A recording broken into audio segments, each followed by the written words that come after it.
Live from the ICR Conference in Orlando, Florida, it's the Hospitality Hangout podcast with the restaurant guy and the finance guy.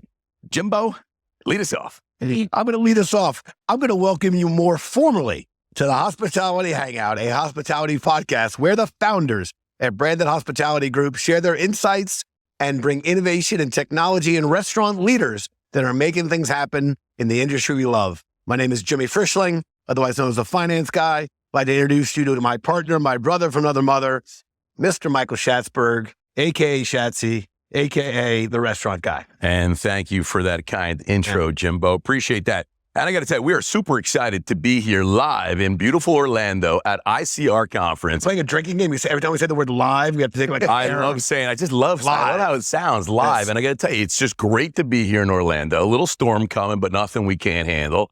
We were fortunate to be staying here at the hotel. Haven't left. I remember the first time coming down here to ICR, Jimbo, we had to do the walk of shame. We were down at SeaWorld with Shamu. Yes. And after drinking at the bar, we had to go down, all the way down, I think an Uber down to Shamu and see, but we made it here now. We've come a long way. We've come a long way. So now we're actually on the grounds. And I got to tell you. Is the camera's only on us, right? I don't know. I don't know where the camera is. In that case, I can't believe, this is standing room only here today at ICR. Yeah, we really, folks in the back, we so appreciate you guys rallying for the event. I just round of applause for the crowd. Listen to that crowd. It's unbelievable. Really, stop. Before we jump into it, I got to do a big shout out to Don, Anton, Tom, Liz, the whole crew at ICR. How good are they? They put an incredible event on. They must start putting this on like literally like Thursday. They start putting it on for next year. It's unbelievable. So big shout out to them for hosting us.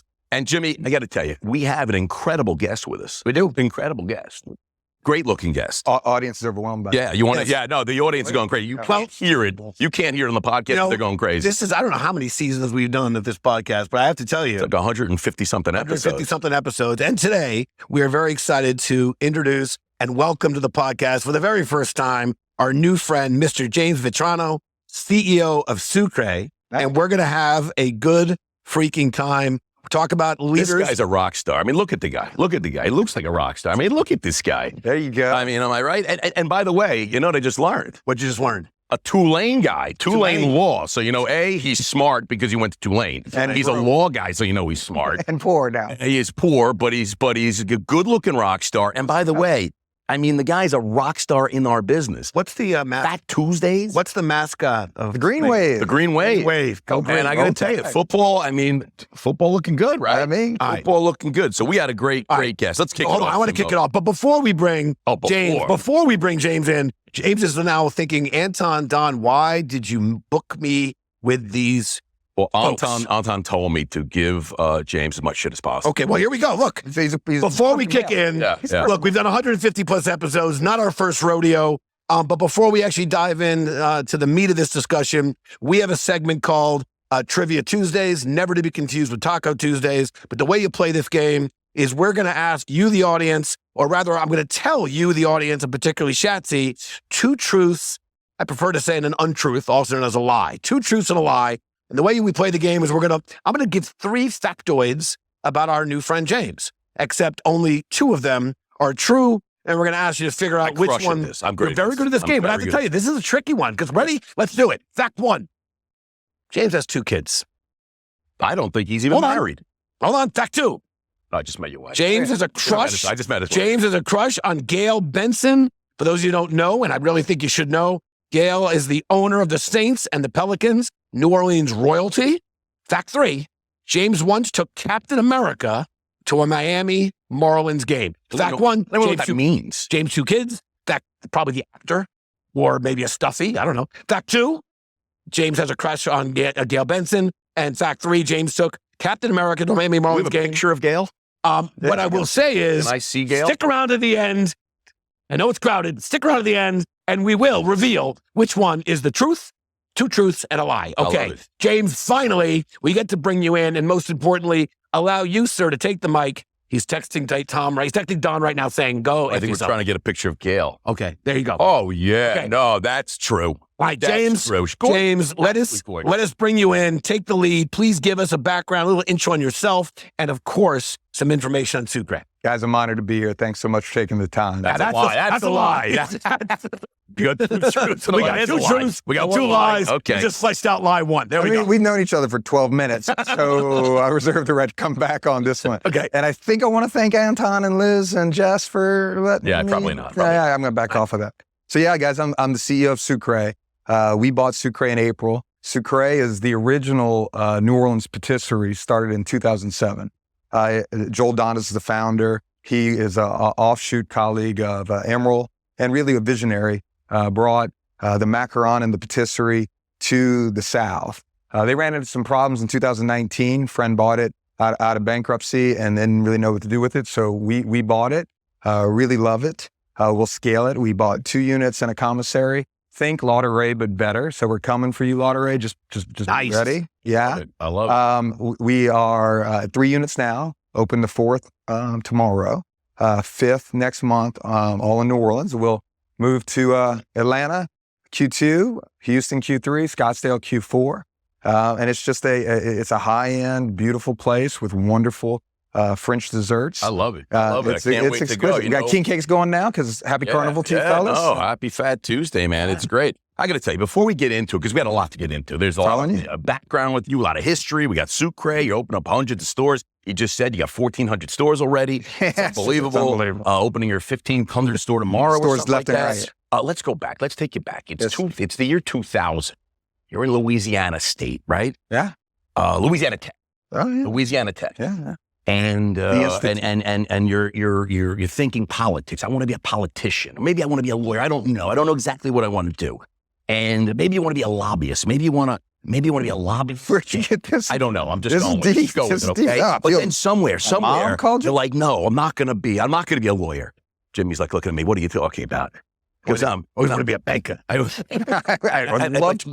to be a lobbyist. I want to be politics, maybe president, maybe the mayor, something. This is Schatzy's Fraser Crane moment. But somewhere along the way, you went and you're like, no, bagels. Bagels is my jam. I love bagels. Just left some bagels. And and the Einstein NOLA restaurant group. Yes. And then it's like, no, it's not bagels. It's Ruby Tuesdays. And then no, it's daiquiris. It's daiquiris. And then it's Fat Tuesdays. Yeah. So you go from you want to be the governor of Louisiana to becoming a restaurant operator. And now you're like the rock star. And now it's Sucré. How did you get here? Tell us. Louisiana to law school? How did it all? James, we're listening. Oh, brothers, I appreciate it. Yeah. So $50 an hour. You got it. That's an affordable rate these days, right? 100%. So I take insurance. My parents were public school teachers. And the first thing they told me is I got to figure out a way to make money. And the only person I knew that had any money was a lawyer. He had a sports car and a beach house. And I thought, that guy. Jimmy's half lawyer on his dad's side. There you go. That's one. And by half, is there a lawyer in the house? None. I saw Andy Pesco. He's a lawyer. Right. But he left already. He's like, this thing is starting. I'm out of here. So then, there he is. Okay, sorry. Front row. I mean, it's very packed. It's packed. You got to understand. You got a great seat. It's really hard to see. He reserved that one earlier. Knows some guys. Some guys. I need that front seat. See, yeah. So private practice for a while.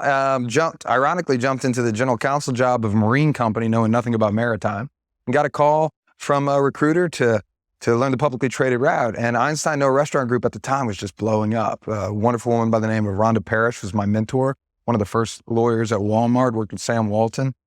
So I had the opportunity to work with a great team. Jeff O'Neill, who passed a few years ago, wonderful CEO. And we had, Manny Hilario was our CFO, who's with one group. So Susan Litton-Smith was our CMO. Great steak last night. Yeah, a great job by Manny. Huh? He does a lot of things, right? Back in the day, I saw him DJ once too. So that's the thing. Yeah, he's very talented. So great team there. Really worked with Mike Ellis, who's over at Portillo's as the CDO. We took about 600 units to 900 units and built non-traditional, traditional franchising. That's where I learned franchising and entrepreneurship. Franchising is that gift to capitalism that people who don't have a lot of money can really make their own and be their own boss. So I fell in love with capitalism through the franchising route then. Love it. And we really did a great job there. That team sold it to JAB and hopped over to Ruby Tuesday as part of a turnaround. With JJ, who had popped over from Darden, and we tried to stabilize it, sold it to NRD. Capital. Dropping names like crazy. The names he's dropping. Great people. Look, the industry is full of great people. Look at them all in here. I mean, I got to tell you. They're great. You said we're doing a podcast. They show up. I mean, these guys, they all show. They are just out of control, right? Unbelievable. So, I did Ruby for a while, fought the Garden Bar, and we, spent some time on a plane. I was the head of international. So for some reason, Sandy thought, Ruby Tuesday needed to be in Iceland and Romania and Guam. And I heard that. Everybody needs a garden bar. Market. It is Guam. It's big. Yeah, it's big. Guam's huge. And so then jumped over to dacqueries and really had a fun time with the frozen drink. We're all taking that. I've had plenty of those in New Orleans. We appreciate you doing that. Yeah, the company invented it and was able to sell that for the owner.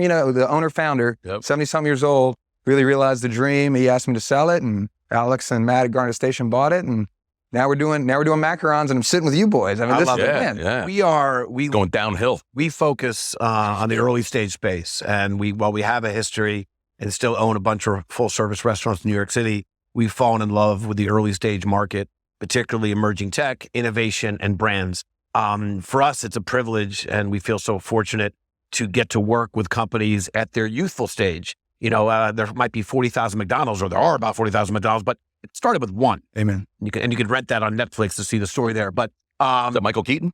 Yes, excellent. Great move. But when we've been in this industry now for about 30 years, and I think it's one of the most fragmented industries. It's also one of the most democratized, and we have more to do in that space. Yeah. And it's also been one that's fairly antiquated and analog, and we're going through a digital almost transformation.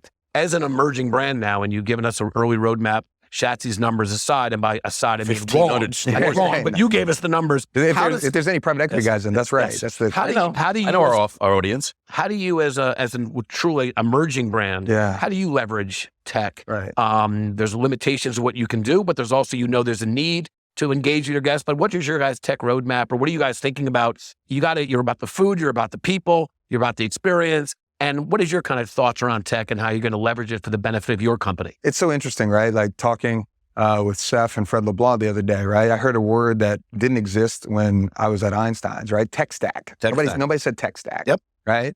Like, I don't really know what a tech stack is. If I have another kid, I'll explain tech stack. I'll explain tech stack to you later. I think somebody needs to be nicknamed tech stack. Like tech stack's where it's at, right? Yeah, that's right. But I think nowadays you have to have it. From our perspective, it's a need to have and a nice to have, but we're an emerging growth brand. So you got to kind of pick and choose where that's at. On our side, we're diving into Google Analytics right now, right? That meeting the customer where the customer exists from our standpoint. It's not in the store. There will be no tech in our stores, right? We want you to step back. It's sort of a Nancy Myers experience, right? We want you and your partner or your spouse to come in, or your friend, and have a nice time, sort of away from the world, right? So there'll be no tech in the operational aspect at the store level, but we own our own commissary. We make our own stuff. So where I'd really like to see tech go, aside from the use of it from the marketing side, right? Sure. And the AI side and the customer interaction, right? Which is obvious. From my standpoint, as the guy who, I don't make it, our chef makes it, our team makes it, but I'd love to see the manufacturers of this equipment lean into tech, right? So everything we do is refrigerated, right? I mean, just the simple aspect of having an app where I'm able to, I have to buy an extra device to be able to monitor my temperature, right? So if the manufacturers of these equipment and in the production of it would start leaning into tech on that end, that would really help us. This segment of the podcast is sponsored by our friends at Middleby. Middleby. Speak to James, please. Let's go. By the way, they are truly one of the leaders. And I will tell you from an investment standpoint, while I think the last couple of years we've seen almost an explosion of software, I will tell you that what we're hearing more and more about from operators and some of the largest, including now some of the emerging brands, is the criticality around the connected kitchen, the IoT equipment. And I actually think we're going to see a meaningful CapEx spend. I'm joking, but Middleby to us they are the gold standard in the kitchen equipment. And there's some other very good firms, but they're absolutely thinking about, because they're talking to the customer, their customer, folks like yourself, and they're hearing the criticality, the importance around this. I think that's a great bit. And I think that's a key area for you and so many other operators. I think it's a huge growth opportunity too, right? If I were smarter and got into finance or private equity, that's where I would look as well. Yeah, it's you talk about the nice to have and the need to have. And I think that's really important when you talk about tech, because there's those nice to haves, but it's the need to have. And if you don't get the team to embrace the tech, it's just you get it and you pay for it, and then nobody even uses it. Well, the implementation execution of it is, and it starts at the top. You have to believe in it and enforce it, for sure. Yeah, I just wanted to ask because there is something to me, and I can't wait to watch your growth and trajectory. But there's the NOLA kind of brand and what's unique, and I think NOLA is one of the. I think it's a city in the country that people kind of smile when they think about it. Obviously, there's a wonderful community and a great food scene, and then you're talking about this kind of European. I'll use the word luxury, but the fact is you're taking a truly loved city and now this European luxury. And is that the marriage kind of between the two that you're going to take forward? As my newest board member, you actually see it right there. Yeah, I mean, Jimmy's look, your newest board he's member? in. He's in. See He's what I in. did there? The finance guy. I love this. I love It's this. gonna require Actually, I love it. You worked that in there. The investment's not that The significant. French but, know a little something about food. I mean, And, yes. the French. I mean, But it seems to be a very it's a combination that makes I think people kind of lean into it. But it's your you're doing it. We appreciate that, and that's exactly where we'd like to be, right? That fusion, which is really what New Orleans is, right? It's that amalgamation of culture and heritage, and biggest little city. It is very much so, and we're all pretty much connected. Yeah. You know, so we do want to export that, right? Yeah. We want to export that with class, right? On a level, to your point, luxury. You know, I was with Fat Tuesday, New Orleans Original Daiquiris, right? You got to be careful when the name's Fat Tuesday, how you push, you get chinky on it really quick. And is that politically correct? Yeah, I mean, nowadays you can't call it a Slim Tuesday, but it's a Skinny Tuesday. We just call it Mardi Gras and nobody knows the difference, right? Yeah. But yeah, you're exactly on it. And so that fine line, and I firmly believe that New Orleans, I'd encourage people in the private equity and banking, like there's an investment opportunity down in the city of New Orleans to export that culinary, cultural expertise that I think the world can benefit from. Oh, without a doubt. I appreciate that. Yeah, no, you mentioned that you learned franchising and you took Noah's Bagels from, I think it was 7 stores to 18,000 stores 2 million, in a matter of yeah. 2 years or All by something like myself. that. It was Amazing. the largest chain in the world, Right. which is unbelievable. Everyone is really excited about that. But I mean, what are you doing? What are the plans with Sucré? I mean, you have 3 stores and you're opening up more stores. Are you going to go franchise model, or you haven't thought about that yet? And what is a lot of people always talk about growth and they immediately say franchise. I'm going to franchise. I mean, we tried on the restaurant side, we tried franchising and it just didn't work for us. It's a different business. Yeah. It's a different animal. If you love restaurants and hospitality, it doesn't necessarily mean franchising is the right move for you, because it's almost like you become really logistics and operations, and so it's a very different business, I think. Completely. So what are you guys going to do, right? Other than our significant injection of capital right there, we're going to open another 1,000 off of this investment. Yeah, I mean, look, $250,000 to open our stores. So we're in. We'll just go left the Amex. I want the points. You got it. I love the Amex. Yeah. So to answer your question, it's a bit of a soapbox issue for me, right? As a lawyer who learned the restaurant business through franchising in corporate, I think franchising's got a little skewed, right? You look at these people who put their own money into it, right? Like nowadays, there's all this push for you to leverage your 401k or your IRA to lend against that for your funding. I think you got to be really careful when you are a franchisee or franchising, because in this day and age of turnover at the corporate level, and if you walk around here, you see a whole bunch of people who used to be a whole bunch of different places. If you're my franchisee and I say, this is the way we're going to go, and then 6 to 9, 18 months later, group comes in and you're out, and now we're going this way. Yeah. You're riding that wave, right? And very few brands can maintain that wave. So from our standpoint, we want to grow corporately primarily. Mm-hmm. We will roll out our FDD in February. Ironically, my wife is our first test franchisee. We opened 1 location, so she's on one side of it and I'm on the other, so we can see both sides of that. Right. Because it's important. We want to selectively franchise in selective markets who appreciate that luxury brand, that embrace the brand. But, I'm really concerned about the state of franchising as it pertains to how corporate America from a restaurant industry really focuses on the transition of where brands are going and the impact on the individual. So right now you focus on corporate. Totally corporate right now. But franchising comes out in February. You guys are going to 50, right? 50 units? Yes. Give me New York Miami, right now. done. I want the territory. You got it. Just send me the paperwork. Well, done. We'll disclose you tomorrow. We'll disclose you tomorrow. I love it. So many things. I don't think franchising is magic. I don't think it's poison.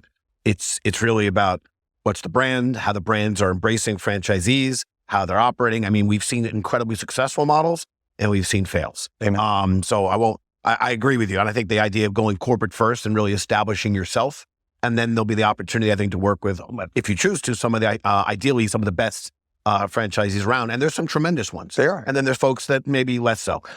Despite how much Schatzy and I banter, we actually created a segment called Talking Back. Jillian, Schatzi's wife, named the segment. She likes to talk back.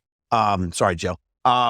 So we're going to ask you, we're going to give you the microphone. Not that I have to give it to you, you have your own. But we're going to let you ask us a question or two. Yeah. I like to say nothing's off the table. Right. We're unfiltered, hopefully always direct and professional, respectful folks. But my friend James, the microphone is yours. Keep in mind though the timer there, Jimbo. Oh no, I think we should extend. Maybe one question. I'd like to. All right, so first, let's go personal. Yes. Right. You two together. How long and how? Like really, what's the like? I read all the stuff, but like how? Like really, how did y'all meet?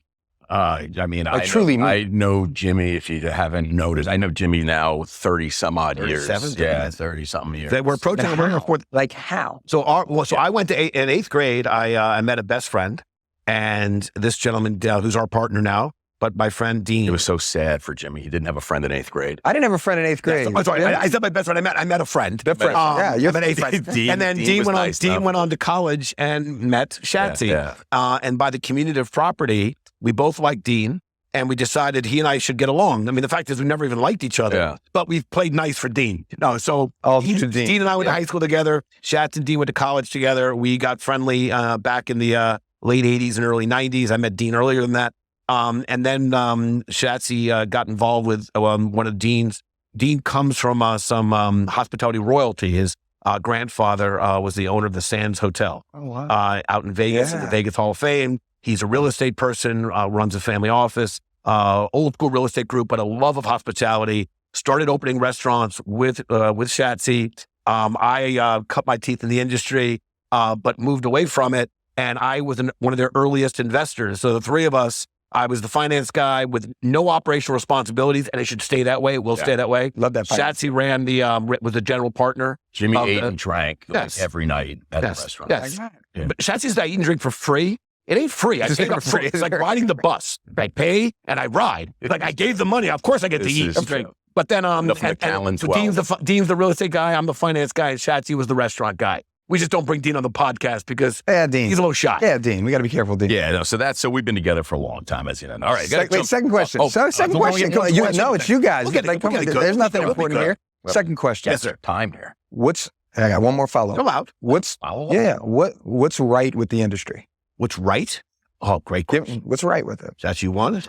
I mean, what's right about the industry for me is just there's no other industry like it. There's in my opinion, I mean, being in it for 30 years, there's a very low asshole factor in hospitality. FCC violation. No. Podcasters, they don't go by those. You can drop. My guy, why didn't you tell me this? No, you can do the audience can't. Now my daughter can't watch. But I think it's a very low asshole factor. I think anytime, in my opinion, that when I work in the restaurants and in our community, our neighborhood, other restaurants, we are always pulling for each other, which is not always in every other industry. If I'm out of beer, I go to my neighbor, another borrow case of beer, napkins, whatever you need. Everyone is always looking. We've always believed that if one guy in the neighborhood's doing well, the other guy's going to do well, So I just love the community of it. Yeah, and everyone just seems to be generally happy. I mean, it's a tough business, granted, but I think all business is tough.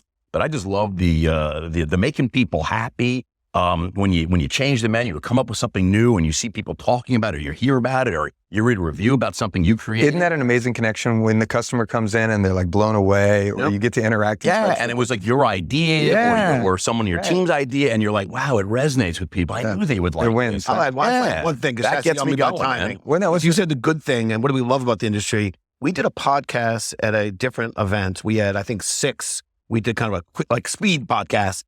All 6. The 6 CEOs of major brands, all 6 had started as a frontline, front of house person. Mostly dishwashers for busboys, I think 5 of them had been dishwashers before they got to front of house. And when we talked in the beginning about the democratization, and we have more to do, but I have to say the idea that somebody started as a dishwasher or a server and is now a CEO of some of the household names, I think that's pretty special. And what a wonderful thing about this industry. And now I left it because I didn't see the career path for myself, but now I see it for so many people. Yes. And I think it's really, it is the people, and it's just a high touch. Our guests, our manufacturing facility, our retail facility, also as the kitchen and the dining room, are separated by a wall, and now not even a wall. Yeah. And what other industry has that kind of relationship? And then the guests who's with us right then, experiencing what you've created for them. I love that. That's phenomenal. All right, follow up. What's missing or wrong?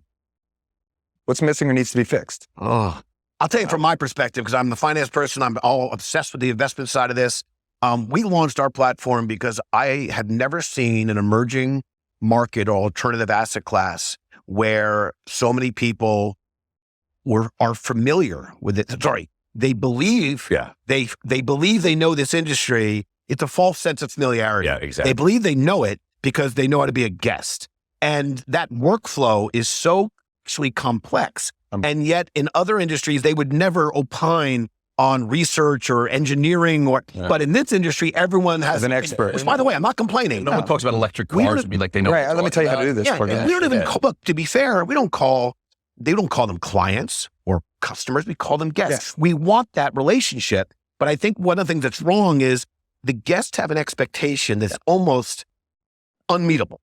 And again, it's the nature of the beast. Their expectations are the moment they walk in, every step of the way. So that's hard to achieve. And now with the immediacy of feedback I'm up till 2 and 3 a.m. responding to Google reviews, right? So you can get that right in your face. But I think everybody knows how to make a reservation. Everyone's been to a hotel, they've been to a restaurant, they've eaten out. Most people probably made eggs. They've probably flipped up a couple of burgers on their grill or made a steak.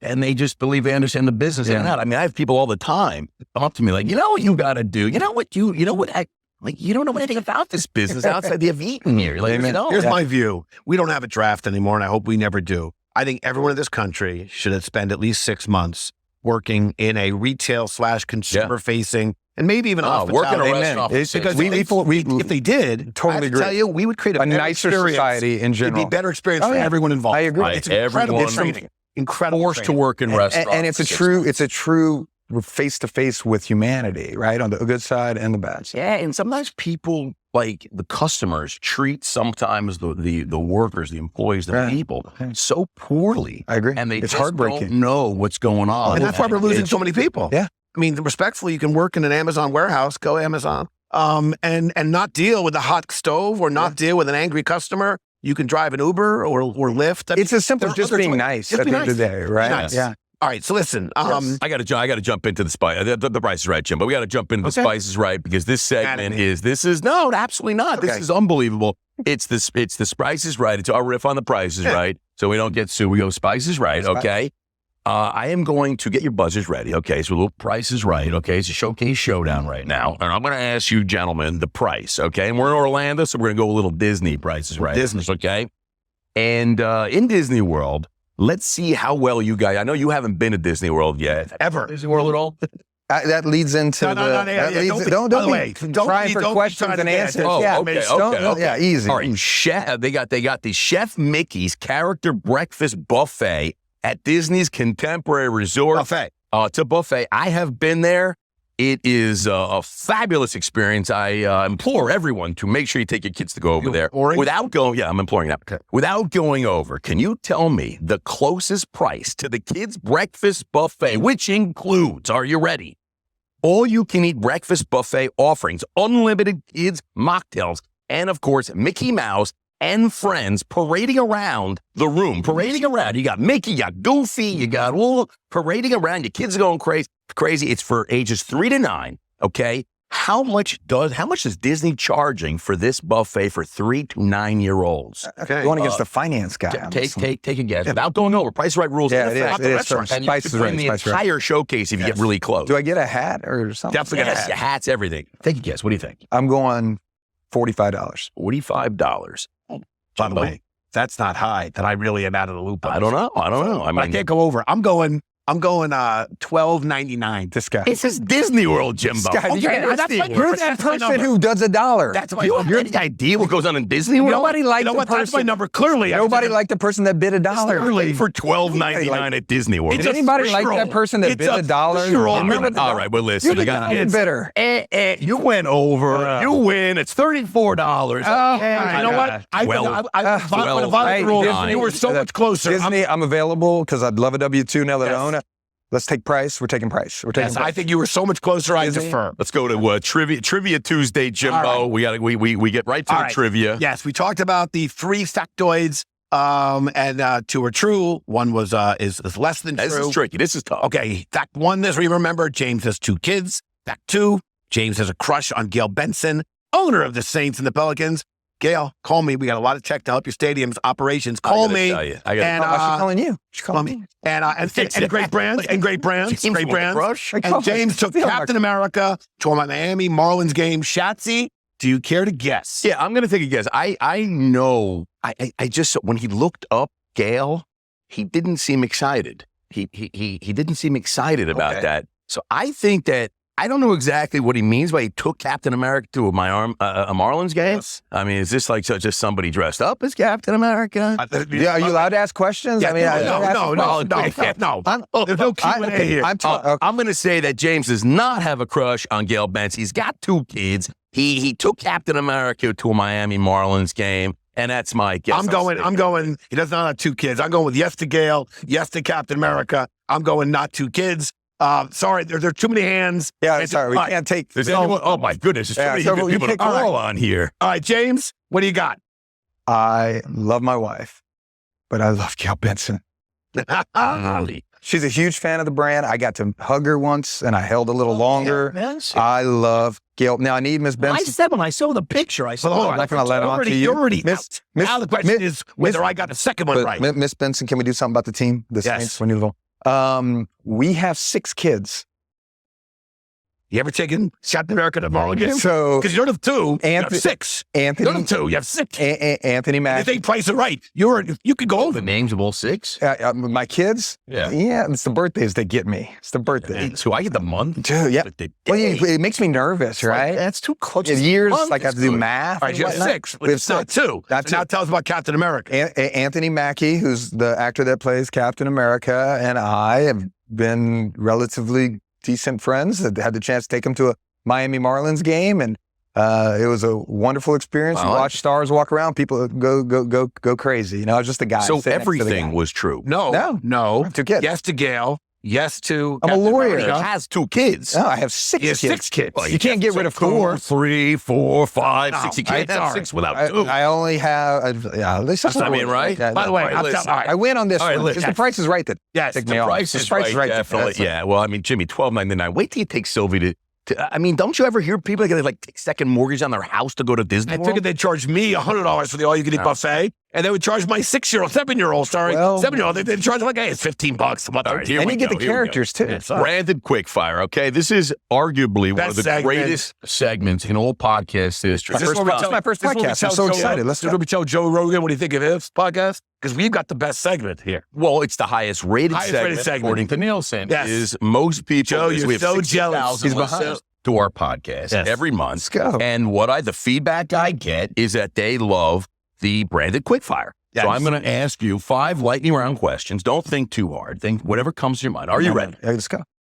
Disney or Universal? Oh, God. Me, Disney. Kids, Universal. True or false? Yeah. The original name of the Orlando Magic NBA team was supposed to be the Orlando Juice.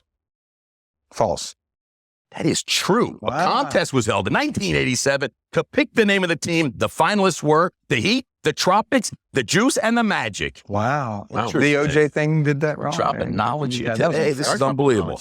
Favorite Orlando-born singer? Is it Mr. Justin Timberlake, Britney Spears, or Christina Aguilera? Well, Brittany's from Louisiana, so yeah. Well, according to our producer, she spent some time in Orlando. She did. They were all on the Mickey Kids thing. So here's what Brittany's from like L'Orange or favorite Hey, Brittany. Disney World. Yes. Disney person that was on the Disney show. JT. Yeah. JT, Christina. Yeah, that's better. Christina, or you're making me pick between JT, Brittany, and Christina? Yeah, this is big. I got to go with Brittany. I mean, I'm a New Orleanian, so Brittany's got a lot. all right, man. Yeah, I see that. There's a lot. Yeah, I mean, I watch it. Wife knows. I watch it. I watch it. Yeah, no, I love it. Favorite television show that's set in Orlando? I hope we get this right. Okay. Was it Coach, Fresh Off the Boat, or Double Dare?